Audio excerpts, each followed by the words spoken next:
वज़ीर दाखिला मोहसिन नकवी का कहना है कि बैरून मुल्क बैठ कर इदारों में मसाइल की बातें करने वाले सुन ले, वो बहुत जल्द वतन वापस आ रहे हैं, उन्हें लाया जा रहा है और सारी बातों का जवाब देना होगा। कहा सारा फोकस एक चीज़ पर है कि गैर कानूनी रिहाइश पजीर अफगान को वापस भेजें। खैबर पख्तूनख्वा में गैर कानूनी मुकीम अफगानों को तहफ़्फ़ुज़ दिया जा रहा है। कौमी सलामती पर कोई सूबा अपनी पॉलिसी बनाकर नहीं चल सकता।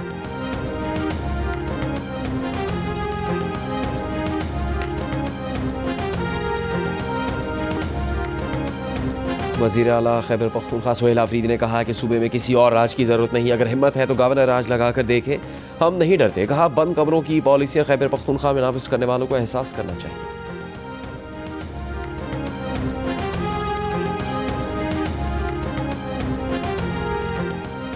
वज़ीर इत्तलात अताउल्लाह तारड़ का कहना है कि गवर्नर राज एक आइनी ऑप्शन है जो हर हुकूमत में मौजूद होता है। जब गवर्नेंस कमज़ोर हो तो इस तरह की बातें होती हैं। पार्लियामेंट हाउस में गुफ्तगू करते हुए कहा कि CDF वाले मामले पर वज़ीर दिफा का बयान आ चुका, इस नोटिफिकेशन में किसी भी किस्म का कोई मसला नहीं है।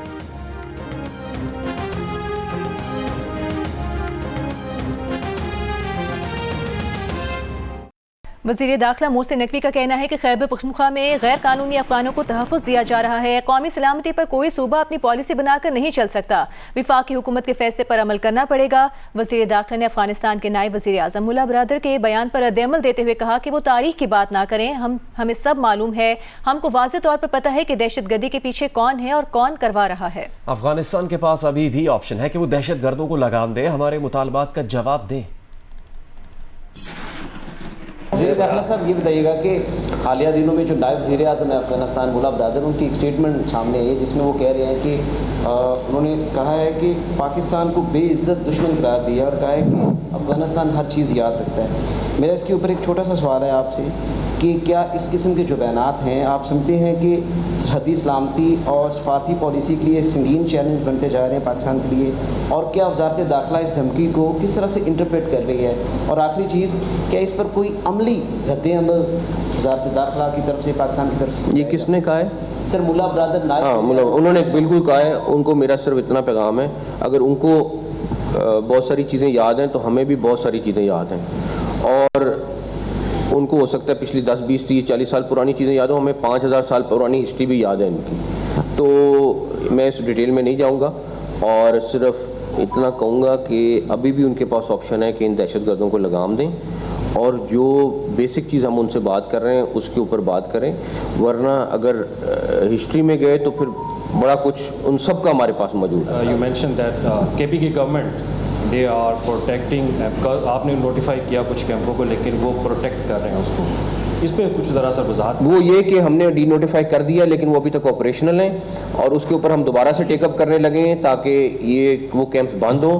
और इस टाइम पे हमारा सिर्फ एक, अब जो नई हम इस हफ्ते से शुरू करने लगे कैंपेन, इसमें हमारा सिर्फ फोकस एक चीज़ के ऊपर है कि जितने अफगान KPK में हैं या बाकी जगहों पे हैं उनको हमें हर सूरत में वापस भेजना है ताकि यहाँ से हम इल्लीगल अफगान को बाहर निकालें। कराची के नीपा फ्लाईओवर के करीब गटर में गिरने वाले बच्चे इब्राहिम की लाश 14 घंटों की तलाश के बाद नाले से निकाल ली गई। तर्जुमान वाटर कॉरपोरेशन के मुताबिक जिस मकाम पर अफसोसनाक वाक़या पेश आया वहाँ वाटर कॉरपोरेशन का कोई सिस्टम मौजूद नहीं। वाक़े की जगह पर सीवरेज की लाइन भी मौजूद नहीं है और ना ही वाटर कॉरपोरेशन का कोई मैनहोल है।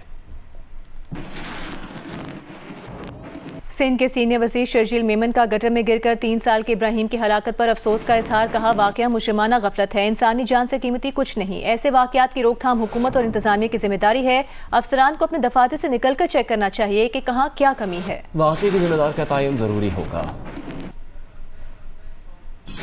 ऐसे मौके पे यहाँ पे एक दूसरे पे इल्ज़ाम तराशियाँ लगाना शुरू कर देते हैं कि नहीं जी आपका काउंसलर कितनी देर में पहुंचा, तो जी वो ये टाउन हमारा नहीं था, जी इस टाउन की जिम्मेदारी थी, नहीं वाटर बोर्ड की जिम्मेदारी थी।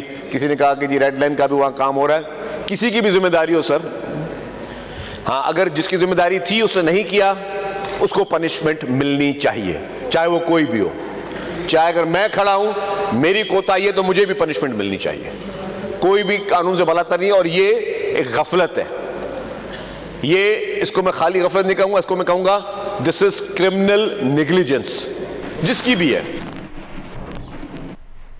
बानी पीटीआई के बेटे कासिम खान ने खबर एजेंसी से गुफ्तगू करते हुए कहा है कि 3 हफ्ते गुजर गए, वालिद की हालत से मुतालिक लाइल्म है। कासिम खान ने कहा कि हफ्तावार मुलाकातों के अदालती हुक्म के बावजूद खानदान का वालिद से कोई बराह रास्त या काबिल तस्दीक राबता नहीं हुआ। उनका कहना था कि खानदान ने बारहा ज़ाती मुआलिज की बानी पीटीआई तक रसाई की दरख्वास्त की, मगर 1 साल से ज़ायद अरसे से मुआयना करने की इजाज़त नहीं दी गई। उन्होंने मजीद कहा कि सिर्फ सियासी तनाज़ा नहीं बल्कि इंसानी हकूक़ का मामला है, हर सिमत से दबाव आना चाहिए। वफाकी दारुल हुकूमत इस्लामाबाद में दफ़ा 144 नाफिज कर दी गई है। ज़िला इंतज़ामिया के मुताबिक दफ़ा 144 के तहत किसी भी किस्म के एहतजाज या जल से जुलूस की इजाज़त नहीं है। किसी भी गैर कानूनी सरगर्मी के इनेकाद पर कानून फिलफौर हरकत में आएगा। शहरियों से अपील है कि वो किसी भी गैर कानूनी सरगर्मी का हिस्सा ना बने।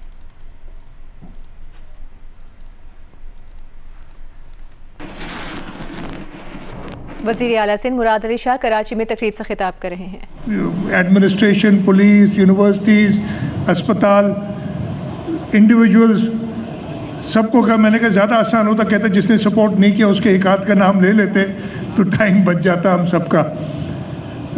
लेकिन ज़रूर मैं ये मुबारकबाद दूँगा कि उन्होंने एक बार फिर यहाँ एक ज़बरदस्त इवेंट करके, एंड स्टिल गोइंग ऑन, और उस सिलसिले में आई थिंक मैंने 7th को आना है।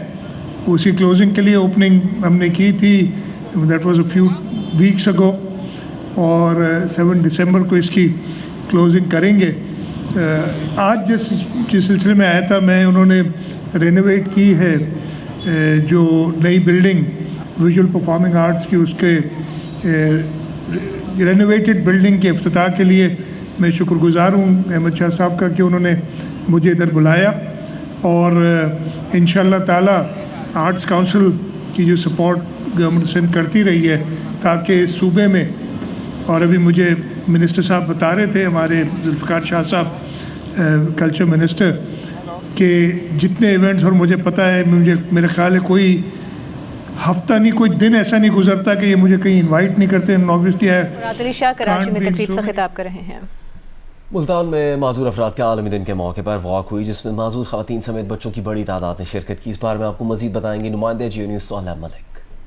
जी, मुल्तान में माजूर अफराद के आलमी दिन के मौका पर मुल्तान में जो एसोसिएशन है माजूर अफराद की, उनकी जानिब से और ट्रैफिक पुलिस की जानिब से एक वॉक का इनकाद किया गया है, जिसमें जो डिफरेंट स्पेशल अफराद हैं उन्होंने इसमें शिरकत की है। आइए इनसे बात करते हैं कि आज जो है वो माजूर अफराद का आलमी दिन है, और इस हवाले से क्या हकूक़ आपको यहाँ पर मिल रहे हैं। माशरे के अंदर जिस तरह आम लोग यहाँ उनकी इंक्लूजन है, वैसे ही पर्सनस विद डिसेबिलिटीज़ की इंक्लूजन को यकीनी बनाया जाए।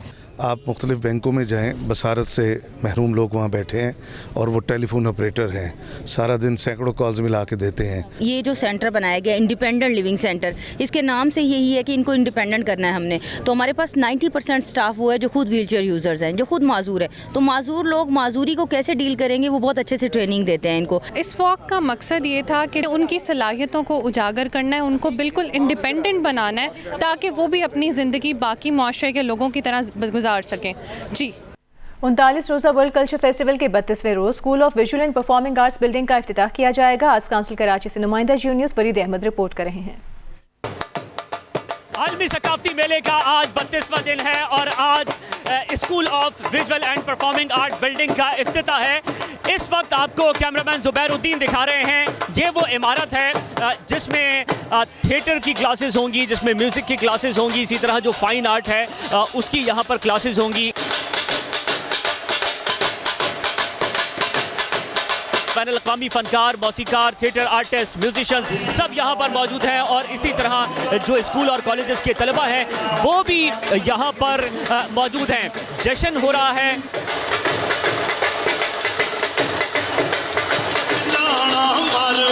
आज पाकिस्तानी और इटली की फिल्में भी पेश की गई, और अब से कुछ देर बाद जहाँ पर ये परफॉर्मेंस होगी तो वहीं थिएटर और म्यूजिकल परफॉर्मेंसेस भी 32वें रोज़ का हिस्सा है। बिलावल भुट्टो जरदारी से वज़ीर आला बलूचिस्तान में सरफराज भुट्टी की कराची में मुलाकात हुई है, जिसमें सियासी सूरत हाल, सूबाई मामलात पर तफसीली तबादला ख्याल किया गया। सूबे में अमन व इस्तेहकाम, सियासी अमांगी से मुताल्लिक़ इक़दामात पर भी बात हुई। वज़ीर आला बलूचिस्तान ने बिलावल भुट्टो जरदारी को सूबे की मौजूदा सूरत हाल से आगाह किया। चेयरमैन पीपल्स पार्टी ने सूबाई क़यादत को हर मुमकिन ताउन की यकीन दहानी कराई।